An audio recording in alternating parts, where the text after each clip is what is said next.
Taxes are rigged, right? Like there's no way they're not. There's so many carve-outs, exceptions, and specialized rules that it feels like the entire system was built for people to not pay them. Here's the thing. I believe in taxes. I think billionaires should pay way more than they do, and honestly, if we put the money towards the right things, I think we all would be better off paying a little bit more. I genuinely believe funding schools, roads, healthcare, it's not some kind of scam, and it's the price of having a good society. But I also personally spend an embarrassing amount of time trying to pay less in taxes. I track my mileage, I catalog business expenses. I've spent an embarrassing amount of time learning every deduction I'm allowed to take. And I try to take all of them. Every year, I polish my Schedule C like my life depends on it. Because when you're self-employed like I am, the tax code is brutal. You pay both sides of payroll tax. You don't get benefits, and if you're not careful, upwards of 40% of your income could be gone when you go to file. So I fight it, legally, but aggressively, and that contradiction has been sitting with me for a while. Because when Jeff Bezos says, "I'm not breaking the law, I'm just following the tax code," we all roll our eyes. But that's kind of what I'm doing, and it might be what you're doing too. I think taxes should be higher, but I'm going out of my way to avoid paying more than I need to. I want to dive deep into that contradiction. The one between believing in public investment and using every tool available to minimize your own contribution to it. I want to walk through what the tax code actually looks like and why it creates this tension between civic responsibility and fiscal survival. You might have heard there's also some pretty massive changes coming to the tax code this year, thanks to our Republican Congress. We're going to look into how that might change things going forward as well. I'm going to show you exactly how I cheat on my taxes legally, and then ask what that says about the system we've built. Because even if people who believe in taxes are doing everything they can to avoid them, maybe the problem isn't just individual behavior. Maybe the problem's structural. Almost forgot to do this, but before we move on, I should make absolutely clear, this is not financial advice. I'm not a CPA, I'm not your CPA, and nothing in this video should be taken as a recommendation for your personal situation. I'm just explaining how I understand the system, and you should always talk to a professional. Let's get into it. Okay, now that I've disclosed my political beliefs and financial standing, let's figure out how this actually works. I guess it's important for this, you should know kind of what my day job is. I make a little bit of money off of this for sure, but it's definitely not full-time yet. My main job is as a photographer and videographer for clients. I work freelance. Anyways, enough about me. Let's get back to how this actually works. Because a lot of people throw around words like write-offs or business expenses without actually knowing what that means. And that confusion is the point. The tax code wants you to be overwhelmed. It's easier for most people to just give up, file TurboTax, and accept the potential loss of what they could have gotten back. But that can be a massive mistake. Now, something to make clear on the front. If most of your income comes from a W-2 job, i.e. a normal company with a normal bi-weekly paycheck, I'm gonna be honest, I don't think there's a ton you can do here. Your taxes are deducted before your paycheck even hits your account. Your employer pays half of your payroll taxes, and while there are still a few credits and deductions you can claim, it's limited. The system is somewhat locked down and streamlined in that department. But if you're like me, or you have any sort of side gig with Uber, Lyft, Etsy, YouTube, whatever, you're getting paid through 1099s. Welcome to the Wild West. You are now responsible for every part of your taxes. That includes the 15.5% self-employment tax, which covers Social Security and Medicare, on top of your normal income tax rate. For most freelancers, that means your total tax burden is somewhere between 25 and 40%, depending on how much you make, which is absurd. But here's where the cheating starts. Legally, of course, legally. This is Schedule C. This form is your best friend. This is where you report your business income, and more importantly, your expenses. Your goal is to make your net income as low as possible. Not your gross income, your net. The government taxes what's left after expenses. So if you can get this number to be small, you're in the clear. But historically, there's a catch. This form only lets you deduct a portion of the things you buy for your interest. So how do we get past that? Enter Section 179. This is the secret formula, I think. This corner of the tax code lets you deduct the entire cost of qualifying business equipment, upfront in full, the same year you buy it. That means you don't have to depreciate it over 5 years, only taking like 20% each year. It's just simple and immediate. You buy a $10,000 camera, you get $10,000 off your income. Tripods, lights, computer, deducted. If it's for your business, it counts. And yes, some of this can feel a little scammy, but here's the thing. And this is important because it explains this entire situation. It's designed to encourage productivity. And to some extent, the numbers that back this up show that it works. This is how the system was built. You just have to know how to use it. But all this makes me wonder, how did the tax code get to be this way? Because there's no way that it was always this complicated. Now, this may surprise you, but the United States hasn't always had an income tax. In fact, the whole idea of taxing people based on what they make used to be seen as kind of un-American. For most of the country's early history, we just ran things on tariffs and alcohol taxes. The first real federal income tax didn't even show up until Abraham Lincoln needed money to fight the Civil War. That tax was temporary and very unpopular, so it got repealed after the war ended. That's right, a Republican started the income tax. It wasn't until 1913 when the 16th Amendment meant that you could permanently tax income. And at first it was extremely low-key. The base rate was 1%. Only the ultra-wealthy even had to file. For most people, taxes were a non-issue. And then came the wars. World War I and especially World War II completely changed how Americans thought about taxes. The top marginal rates skyrocketed, like over 90% during World War II. And suddenly millions of middle-class people were filing returns. That was kind of the first time income tax became a mass experience. The government introduced payroll withholding, so you didn't have to mail in a check. Your boss just started taking it out for you before you ever saw it. And people were cool with it, at least at first. Because the framing wasn't give us your money, it was help us win the war. You paid taxes because it was your patriotic duty. That kind of message really worked when the enemy was Hitler. But once the wars ended, the spirit didn't stick around forever, especially not when people saw how complicated the code was getting and how unequal it could be. Flash forward to the 1980s and we hit the Reagan era. This is where everything shifts. Reagan believed taxes were the problem, that if you cut taxes, especially for the wealthy, it would boost investments, create jobs, and actually bring in more revenue. That idea became known as supply-side economics, or what people usually call trickle-down economics. So they passed massive tax cuts. Top rates fell. The idea was to simplify everything. Fewer brackets, fewer deductions, and let the free market run wild. And to be fair, the economy did grow, but it also made the tax code way more favorable to people with capital. You know, stocks, real estate, business income, and way less favorable to people who just earned a paycheck. From that point on, tax policy stopped being about what's fair and started being about what supposedly created growth. Every change since then has mostly been built on that philosophy. Protect investment, cut taxes at the top, and hope the benefits reach everyone else. Needless to say, there is a lot of debate on whether or not this works. I'm not gonna weigh in too much on that. We have other stuff to cover. The important thing to know here is the tax code became the place to protect and promote the kind of Americans you wanted to see more of as a politician. The neoliberal era of the last 40 years or so has consisted of a lot of politicians who want to see more small business owners, eager investors for American companies, and yes, they want to see the richest people on the planet live here. So, the Reagan shift happens, and everything becomes about growth. Cut taxes, deregulate, let the free market do its thing. But the modern version of it really starts in the early 2000s with George W. Bush. After narrowly and sketchily winning the 2000 election, one of Bush's first big moves was a sweeping set of tax cuts. I don't want to get this wrong because people don't talk about this, but they were not small. He lowered income tax rates across the board, doubled the child tax credit, slashed the estate tax, and tried to frame it all as relief for the middle class. And there is truth to that.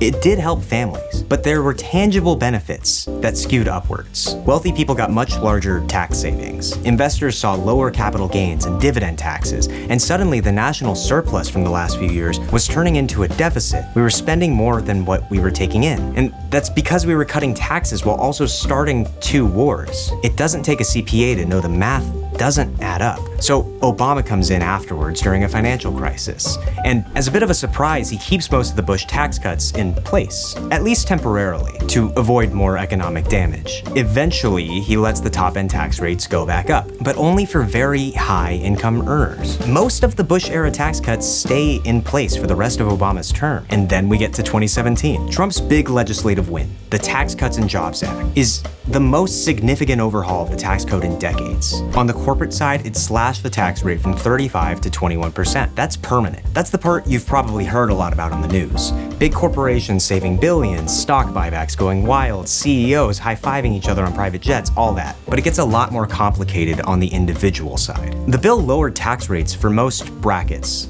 doubled the standard deduction, expanded the child tax credit again, and it introduced something called Section 199A. It's a 20% deduction for pass-through business income. I'm not gonna lie, that part has saved me a lot of money. Because as a freelancer, I don't own a corporation, I don't have employees. I'm just a guy who's buying camera gear and making money as a photographer. But thanks to that pass-through deduction, I get to lop off 20% of my business income before the IRS applies a tax rate. That's real money. That's rent. That's retirement savings. It also bumped up bonus depreciation. Remember that Section 179 thing we talked about earlier? The secret ingredient? Instead of spreading out business expenses over 5 years, the bill aimed to have people write stuff off immediately. So if there was a year I spent thousands on new camera gear, I could lop it off all on the same year. So yes, this bill was pushed by people I generally strongly disagree with on fiscal policy. But when it comes to small business owners, it did help a lot. And I'm not gonna pretend that it didn't. It's the part that it seems like nobody wants to say out loud.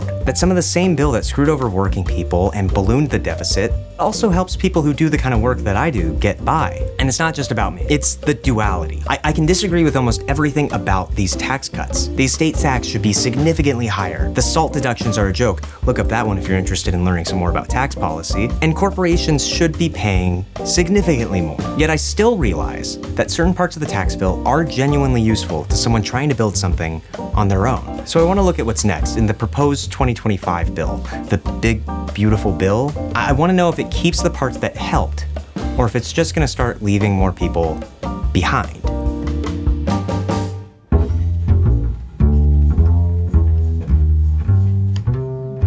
I got a standing desk. Okay, so I've refilmed this section of the video 3 different times over 3 different weeks. The first one I filmed with the rest of this video. That was back when the House passed their version of the tax bill. Then a little bit later, I refilmed it when the Senate passed their version. I figured this version would be it for a little while, that it would take a little while to discuss changes on the rest of the bill before passing. A lot of senators and House members seemed not super happy with the current state of the bill, so I went on vacation. The day after I left, they passed the bill and changed just enough to where I think I needed to refilm this section again. I've written enough scripts about this bill, and at this point, I think it would just be easier and more clarifying to all of us to just talk about it regularly. I think this op-ed in the New York Times does a really good job at putting into perspective what exactly this bill does, who it impacts, and how. I believe John Green also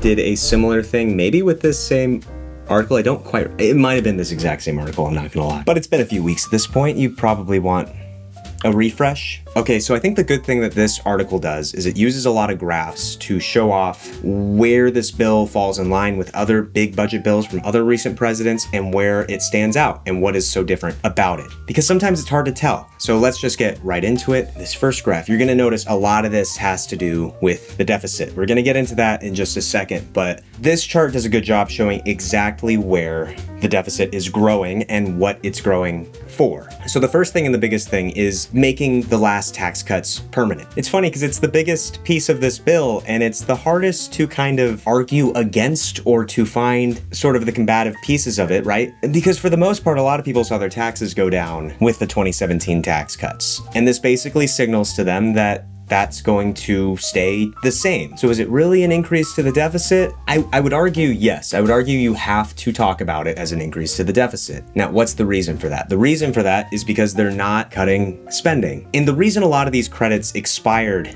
in 2025 was because most of the Republican delegation that passed this bill had the expectation that Donald Trump was going to serve 2 terms, he'd leave office in 2024, and whoever comes into office after that, most likely a Democrat in 2025, under their hypothetical scenario where there wasn't a pandemic and, whatever, they believed whoever would come in next would have to extend these tax cuts, basically making this $2.1 trillion portion of the tax bill something that would continue under a Democrat or a Republican, and just they'd pass it down the line and they would have to bite the bullet for the deficit increase. Now, lucky for them, it's the same guy, so he can do the same thing, and it's not seen as much of a discussion because, yeah, he's gonna do the thing that he did last time, and it's most of the same Republicans as well. Increasing the child tax credit. Again, this is something that I don't think a lot of Democrats would argue against. Now, the way Republicans structure this credit versus how Democrats structured it when they passed a increased child tax credit under Biden, it differs, but the general philosophy is still the same. Studies have shown time and time again that increasing the child tax credit lowers infant poverty. It lowers all childhood poverty by significant numbers. I'll put a graph up here. Now, you're getting into these smaller numbers, but keep in mind, we're still talking about hundreds of billions of dollars here on military spending, no taxes on overtime, tips and interest, additional deductions for seniors, that's for Social Security, payments not being taxed. These seem small in comparison to extending the tax cuts, but do not let that fool you. These are huge payments that we are paying out. And then we get to some of the biggest reductions, right? Changes to student loan payment plans, phasing out the Inflation Reduction Act tax credits. That's the EV tax credit, solar, wind, and Medicaid cuts. And as you can see, it barely puts a dent in the deficit. Okay, the second graph, we're getting right into it with Medicaid. Now, you may have heard that a lot of the cuts to Medicaid are introducing work requirements, basically putting a lot of paperwork into effect to enforce rules that are somewhat already on the books in order to receive Medicaid. Now, what a lot of Republicans will argue when talking about this is these are things that should be followed anyway, that we shouldn't be giving handouts to people on Medicaid. And that's an argument. But it should be noted that most of the major cuts aren't coming until a couple years down the line. So there's still time to change this. Josh Hawley right now is introducing legislation to change this. So we'll see where this goes. Okay, the student loan section, this is something that will affect me, and I'm assuming a non-zero portion of the Gen Zers and maybe a couple millennials out there watching this. Gen Alpha, if for some reason you're watching this video in 10 years, hopefully things are a little better. So if you've read at all about the changes to the student loan forgiveness and repayment plans under this bill, you'll hear things like, oh, it simplifies repayment options because there's a bunch of complicated repayment options available right now through the Department of Education. This is being simplified down into 2 repayment options. But what this graph does a great job of showing is how this will affect people making different incomes. And this is a big deal, right? Like if you're in your 20s, mid to late 20s, and you're repaying a big chunk of your student loans, you're probably making somewhere between the $40,000 to $50,000 range and the $60,000 to $70,000 range. And these are where you see a huge increase. And an increase to the extent that it affects your monthly budget pretty substantially. I'm thinking specifically here the $60,000 to $70,000 range, $145 a month to $350 a month. That means this bill is increasing your expenses by $200 a month, right? That's $2,400 a year. That's not nothing. That's a serious expense you have to start budgeting for. Another very interesting graph. We've heard a lot about the changes to the climate provisions in the Inflation Reduction Act now being clawed back. And what this graph does a great job of showing is how much of that money is going to red states versus blue states. A significant amount of money here has been snatched from this bill. And this brings up a question for a dynamic we're talking about in this video. If politicians are using the tax code to prop up the Americans that they want to see more of, what does this say about what Republicans think about this growing voter base that voted overwhelmingly for them in the 2024 election? And this has been talked about to death. And I'm not going to make predictions one way or the other on how much impact this is actually going to have. Things move quicker than they used to. We really don't know how much of an effect this really will have yet. And at the end of the day, this helps voters who are overwhelmingly beginning to vote for Democrats. It's an odd dynamic, and you can especially see it in this chart. They're talking about climate provisions passed in the Inflation Reduction Act, the Democrat bill that was not voted for by Republicans. And most of that money has gone to red states. So Democrats are voting for bills that are helping Republican voters, and Republicans are voting for bills that are helping Democratic voters. Obviously, this isn't super black and white, and there's Republicans in California and Democrats in Texas, yada, yada, yada. But it's an interesting dynamic. Clearly, the Biden administration and the Democratic policies of the 2020s are not immune from huge, irresponsible deficit increases. But it also shows that the Republicans aren't exactly fiscal hawks here either. And it puts into perspective how different 3 trillion is versus, 1.5 trillion and 1.7 trillion. I mean, it's huge. You're looking at this chart and it dwarfs everything else here by a mile. And it makes a lot of people think, what exactly is this for? Again, this graph furthers this point in a longer scale, right? Obviously, you can contribute these two spikes to the recession and to the COVID-19 pandemic. It makes you wonder if there is a politics on the horizon that maybe is more austerity focused. Could that win elections? Is that popular enough? I don't know if it is, but maybe it has to. Yeah, this one's a little bit scary because it looks like a very busy graph. It is a very busy graph. But the red line here is concerning. The increase from these super low interest rates of the 2010s skyrocketing upwards. It's an ominous sign for where things go in the future and why the timing seems not opportune to add an extra $3 trillion to the deficit. Now, all of this isn't to say that you can't add to the deficit if you're going to do things that are going to make the economy run better, obviously, but it puts weight on that argument needing to make sense. And from reports from the CBO and different organizations, it's showing that we're not getting huge boosts to the economy from this bill. This is the economic benefit of this bill. I think most people would read this and they'd argue it's not worth the drastic increase to the deficit to pass this bill. Now, what is it that Economics Explained says on YouTube? No one can predict the future, least of all economists. Maybe if we're giving some credence here, maybe there is a world where this generally does make things incrementally better. But what level do they have to be better for it to make sense to add $3 trillion to the deficit? This is a long section. The more you make, the more you benefit. All right, right here, we're back to what we were talking about earlier, about the kind of voters that are going to benefit from this bill. And if you compare this chart to charts showing how income dictates who you vote for, it shows that you're helping a lot of Democrats here. And there's a lot of people who just started voting for Republicans who aren't going to do so well here. I thought for a second about doing a tier list on the different benefits and drawbacks of this bill, but we gotta mix it up a little bit. I can't just be the tier list guy. Anyways, I'm going to put the standing desk back up again, and I'll see you soon. Bye.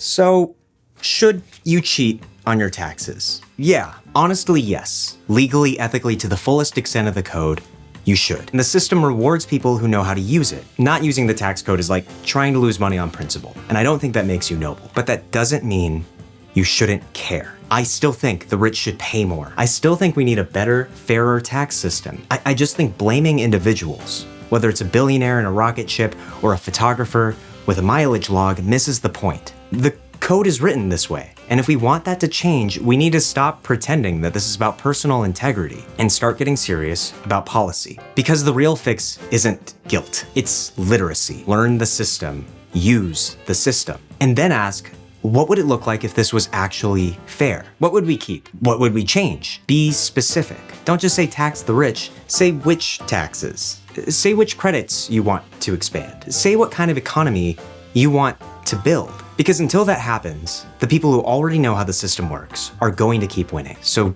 cheat on your taxes legally and then help rewrite the rules.